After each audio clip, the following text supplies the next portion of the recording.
Hey fam, what's up? Just wanted to do a quick video with you guys.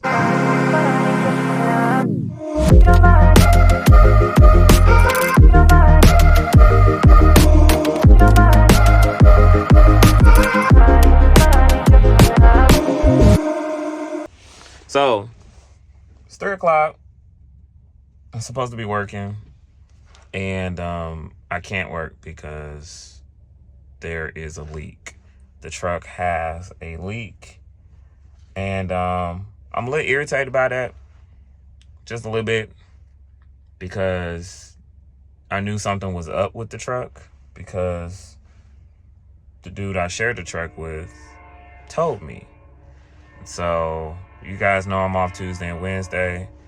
His last day of working is Tuesday. And he told me that when he pushed the yellow airline in, that it was hissing and it didn't stop and it lasted for the day. And so, in my head, I'm like, well, yeah, there's a leak somewhere. And the first thing that came to my mind is brakes. Mind you, I've never had a brake leak or anything, but I listen to enough videos and see enough. I watched the dude repair. He changed out the radiator in his Freightliner. Maybe I'll find his page, but I don't know. I'm a nerd.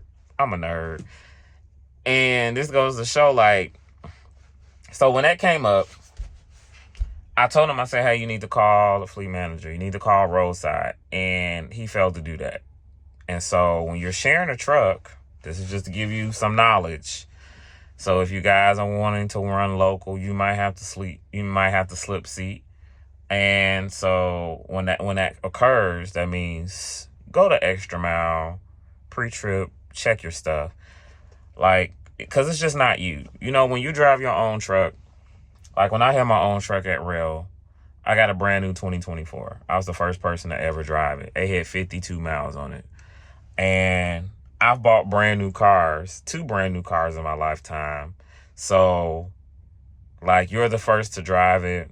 Of course, if the car got kinks in it and recalls and all that, that's just a given. But you learn the vehicle. You learn to listen to how it sounds when it shifts gears, how the engine sounds. You learn all that. And when something ain't right, you know when something ain't right. So, and that's how I did with this truck. I first had this truck at home first, and then they turned into a slip seat truck. So I'm in tune when something isn't right. Check it. So, there's something you learn when you are a CDL driver. To even get your CDL, you have to pass this. It's called a brake test. So, I remember he told me, he said, it's hissing and it won't stop. And it's been going on the whole day. Let that sit in. But it's not leaking. I'm just like, yeah, it's leaking. There's somewhere if the governor cuts on, or listen to those things. But I guess he was looking at the air pressure gauge. And one thing I noticed about this air pressure gauge, it's a little stubborn sometimes. So what I did when I first even got in this truck, I let all the air out because I wanted to see what the gauge recognized that. And it did. So I was like, okay, it works. Cool. But part of your brake test, you guys know when you tug against the trailer, you're checking to see if the brakes work. And then you tug against the trailer if you connect it to a trailer. And then there's a part with your brake test that you make sure that there's no leaking. So the way you can do that, chalk your wheels, be on level ground, and release the yellow airline. So I did that, and that's when I found one of the brake chambers are leaking. That wasn't hard. It only took 2 minutes. So I'm just like, the stuff that you learned in CDL school, this is the stuff you need. So, but I'm learning that people are different. But I still feel some kind of way because, hey, he did that. He could have told them, hey, this is messed up. That was Tuesday. Today's Thursday. They could have had somebody come out and fix it while we're off. And then today I could have been driving. So I'm just like, I don't know. And I don't know the dude. I'm still trying to Well, I don't know. I don't need to know him, but we can kind of really tell, like, okay, he only care about himself.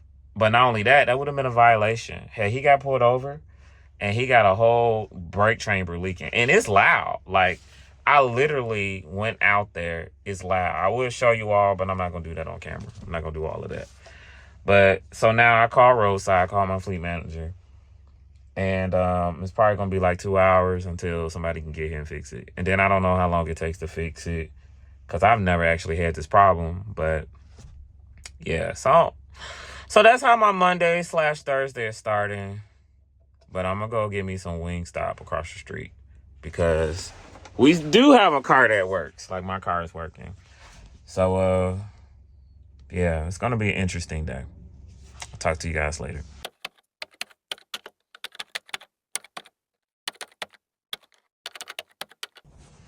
Hey, y'all. I'm looking a mess. But they are here, and the time is 7:28. When I first started to talk to you all, it was 3 o'clock. Your boy's been sitting here since 3 o'clock. You see, I'm in my car. But I'm getting paid.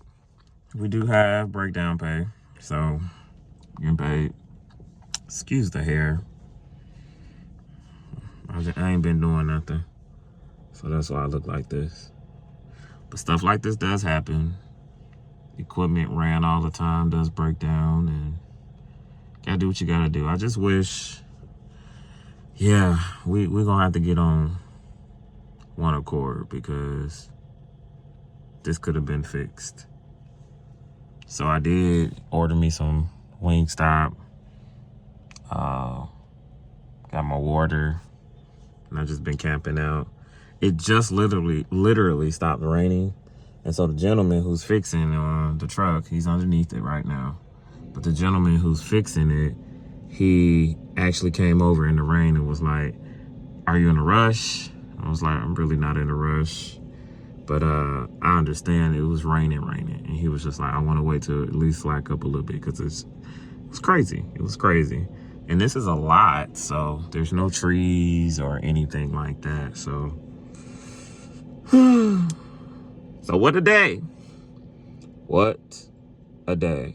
And this would be the day I didn't bring my iPad. I could have been editing a video or working on something. But probably take a nap. Hopefully he should be done by 8 o'clock. He got 30 more minutes, at least by 8 o'clock. I'm not sure how many loads I can run. I was told to bobtail to go pick up a load instead of getting it empty, so that's good. I'm hoping maybe 2 loads. Maybe. Hopefully. Hopefully he can get done before it's dark. So, yeah.